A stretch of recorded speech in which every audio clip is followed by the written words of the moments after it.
कहानी की शुरुआत एक ऐसी रहस्यमयी दुनिया से हुई जो धरती की सतह से हजारों किलोमीटर नीचे बसी हुई थी, जहां आसमान से लेकर पानी की गहराइयों तक खतरनाक जीवों का आतंक फैला हुआ था।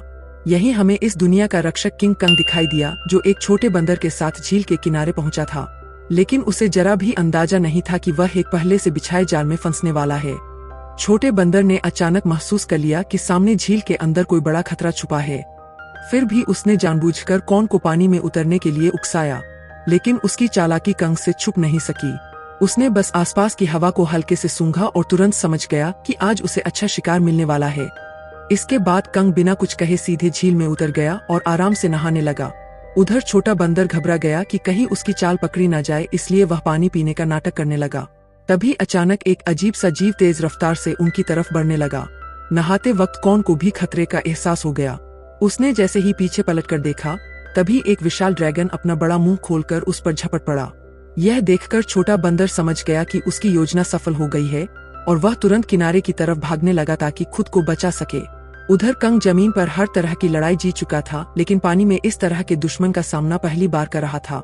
कंग उसकी चाल को समझ ही रहा था कि अचानक ड्रैगन उसे खींचकर सीधे झील के अंदर ले गया। लेकिन उसे नहीं पता था कि गुस्से में कंग कितना खतरनाक हो जाता है। उधर छोटा बंदर यही सोच रहा था कि अब वह कंग से हमेशा के लिए बच गया है। लेकिन अगले ही पल किंग कंग का विशाल हथियार सीधे उसके सामने आ गिरा। छोटा बंदर कुछ समझ पाता उससे पहले ही कंग ने उस ड्रैगन का कटा हुआ सिर सीधे उसके सामने पटक दिया। यह देखकर छोटे बंदर को लगा कि अब कंग उसे बुरी तरह पीटेगा, लेकिन कंग ने कुछ नहीं किया, बल्कि उसने अपनी कुल्हाड़ी उठाकर उसे आगे बढ़ने का इशारा कर दिया। दरअसल बंदर नहीं जानता था कि किंग कंग अपने जैसे किसी को ढूंढने के लिए हजारों सालों से इस दुनिया में अकेला भटक रहा था। वह हर दिन भूखा रहता था और अक्सर यहाँ के खतरनाक भेड़िए उसे दौड़ा दौड़ा कर परेशान करते रहते थे। जब सैकड़ों भेड़िए उसके पीछे पड़ जाते, तब वह छलांग की मदद से किसी तरह बच निकलता। लेकिन इस बार भेड़ियों के झुंड ने उसका पीछा नहीं छोड़ा। वे लगातार उसे घेरने की कोशिश करते रहे। आखिरकार जब उसके सामने गहरी खाई आ गई और भागने का कोई रास्ता नहीं बचा, तब वह मजबूर होकर पलटा और लड़ने के लिए तैयार हो गया। भेड़िए सोच रहे थे कि इस बार शिकार आसान होगा, लेकिन उन्हें अंदाजा नहीं था कि किंग कॉर्न पहले से ही जाल बिछाकर बैठा था। जैसे ही एक भेड़िए ने छलांग लगाई, तभी अचानक कॉर्न का जाल एक्टिव हो गया और भेड़िया तुरंत ट्रैप में फंस गया। गड्ढे में गिरते ही लकड़ी के नुकीले भाले भेड़िए के आर पार निकल गए। सही मौका देखते ही कंग ने तुरंत पेड़ का भारी तना उठाकर गड्ढे में फेंक दिया। जैसे ही जाल एक एक करके एक्टिव हुए, पहाड़ से बड़े बड़े पत्थर लुढ़कते हुए नीचे गिरने लगे और भागने की कोशिश कर रहे भेड़िए वहीं फंस गए। लेकिन धुआं छटते ही कुछ जिंदा बचे भेड़िए फिर भी शिकार छोड़ने को तैयार नहीं थे। गुस्से में किंग कंग ने एक भेड़िए की लाश पकड़ी और अपनी ताकत दिखाते हुए उसे जोर से फाड़ कर 2 टुकड़ों में बांट दिया। यह देखकर बाकी बचे भेड़िए डर के मारे पूंछ दबाकर वहां से भाग गए। हालांकि शिकार मिलने के बाद भी किंग कॉन्ग के चेहरे पर कोई खुशी नहीं थी, क्योंकि उसके मुंह के सड़े हुए दांत ने उसे बहुत परेशान कर रखा था। इसी बीच छुप कर बैठी एक छिपकली मौका देखकर मांस का टुकड़ा उठाकर भागने लगी। किंग कंग तुरंत उसे रोकने के लिए झपट पड़ा, लेकिन तभी उसका ध्यान दूर से आई आवाज पर चला गया। घाटी से आती उस दहाड़ को सुनकर उसे लगा कि शायद उसका कोई अपना उसे बुला रहा है, इसलिए वह तुरंत उस दिशा में दौड़ पड़ा। लेकिन वहां पहुंचकर उसे सिर्फ एक अजीब सा मेंढक मिला जो उसी के जैसी आवाज निकाल रहा था। सालों तक भटकने के बाद भी वह अकेला था और यही खालीपन उसे भीतर से तोड़ रहा था। आखिरकार दांत की तकलीफ ने उसे इंसानों से मदद मांगने पर मजबूर कर दिया। वह ना चाहते हुए भी इंसानी दुनिया में दाखिल हो गया। वहां पहुंचते ही किंग कंग पहाड़ी पर गिर पड़ा और मदद का इंतजार करने लगा। तभी किस्मत से वैज्ञानिकों की नजर उस पर पड़ गई, लेकिन घबराहट में इंसानों ने सुरक्षा के लिए उसे भारी मात्रा में एनेस्थीसिया दे दिया, जिससे वह वहीं बेहोश हो गया। इसके बाद उन्होंने शहर के सबसे मशहूर डेंटिस्ट को बुलाया। डेंटिस्ट ने बिना एक पल गवाए उस सड़े हुए दांत को उखाड़ने के लिए मजबूत स्टील के तार को कसकर बांध दिया। इतने में ही कंग ने मुंह से सड़ी हुई बदबू छोड़ दी। सारी तैयारी पूरी होने के बाद जैसे ही स्पेसक्राफ्ट ने अचानक ऊपर उड़ान भरी, तभी एक झटके के साथ किंग कंग का विशाल दांत बाहर निकल आया। जब किंग कंग होश में आया तो उसने देखा कि उसका पुराना दांत अब एक मजबूत टाइटेनियम के दांत में बदल दिया गया है। इस नए दांत के साथ उसके अंदर जबरदस्त ताकत आ गई, जिससे उसे लगा कि अब वह किसी को भी हरा सकता है। लेकिन तभी लैब में अचानक किंग कंग की दुनिया से एक इमरजेंसी सिग्नल आया, जिसने सबको चौंका दिया। इस सिग्नल की सच्चाई जानने के लिए वैज्ञानिकों ने तुरंत एक रेस्क्यू टीम तैयार की और मिशन शुरू किया। उन्होंने किंग कंग के साथ उस पोर्टल में छलांग लगा दी जो सीधे कंग की दुनिया में जाता था। जैसे ही वे आगे बढ़े, उनका स्पेसक्राफ्ट तेज रफ्तार से नीचे की ओर खींचने लगा और कुछ ही पलों में वे उस रहस्यमयी दुनिया में दाखिल हो गए। घर पहुंचते ही कंग ने देखा कि उसका खाना चोरी हो चुका है। उसने तुरंत अपनी कुल्हाड़ी उठाई और सीधे चट्टान के ऊपर पहुंच गया।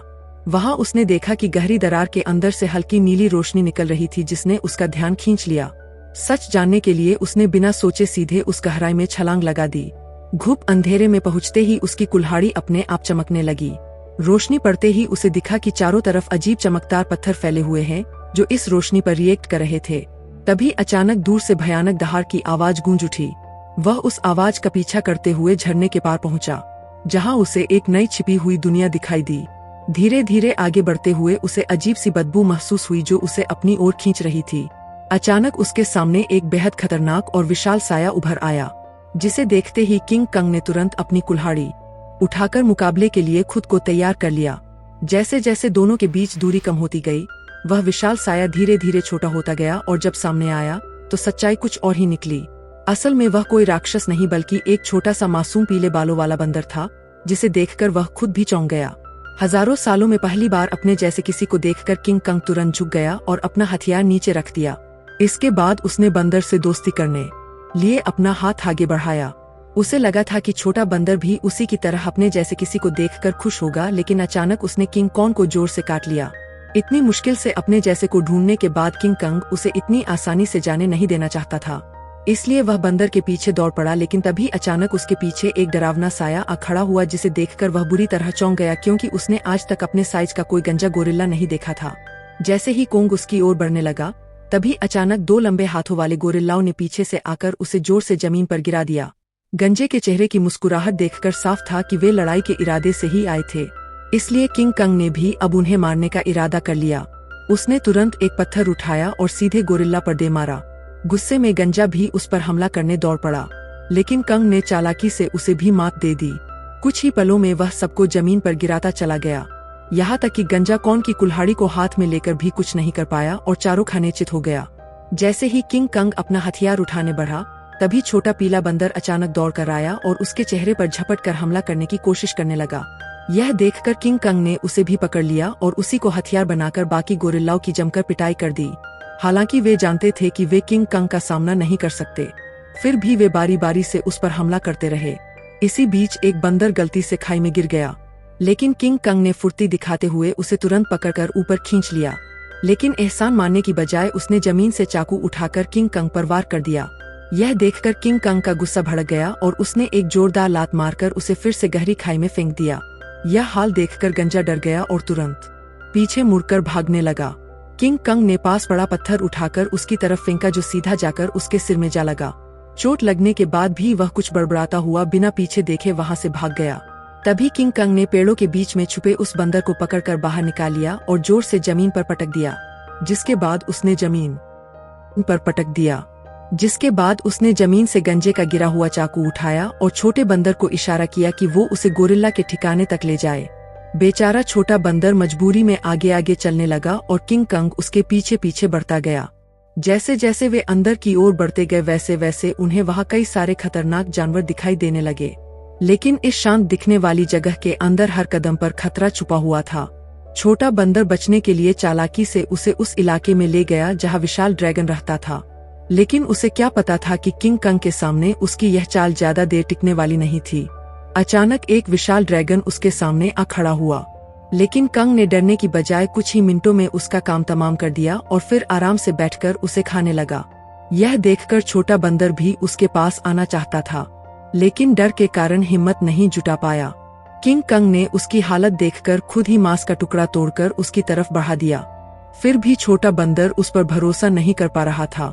यह देखकर किंग कंग गुस्सा हो गया और उसने मांस जमीन पर फेंक दिया, जैसे कह रहा हो खाना हो तो खा वरना भाड़ में जा। भूख से बेहाल बंदर तुरंत मांस खाने लगा और हर कौर के साथ उसका नजरिया भी बदलने लगा। उसे लगा कि किंग कॉन्ग उतना भी बुरा नहीं है जितना वह सोच रहा था। धीरे धीरे वह हिम्मत जुटाकर किंग कॉन्ग के पास आकर बैठ गया और दोनों शांत होकर एक साथ वक्त बिताने लगे। इस पल बिल्कुल ऐसा लग रहा था जैसे कोई पिता अपने बच्चे के साथ सुकून के पल बिता रहा हो। लेकिन उन्हें जरा भी अंदाजा नहीं था कि जैसे जैसे वे आगे बढ़ रहे थे, खतरा तेजी से उनकी ओर आता जा रहा था। जैसे ही वे और गहराई में पहुंचे, तभी किंग कंग ने आखिरकार अपने जैसे जीवों को देख लिया। लेकिन यह देखकर उसका दिल टूट गया कि वे सब बेहद बुरी हालत में जी रहे थे। वे सभी दिन भर मजदूरी करने को मजबूर थे और उनका जीवन किसी नर्क से कम नहीं था। इसी दौरान एक बूढ़े बंदर से गलती से पत्थर गिर गया, जिससे गुस्सा होकर गोरिल्ला ने उसे बुरी तरह पीट दिया।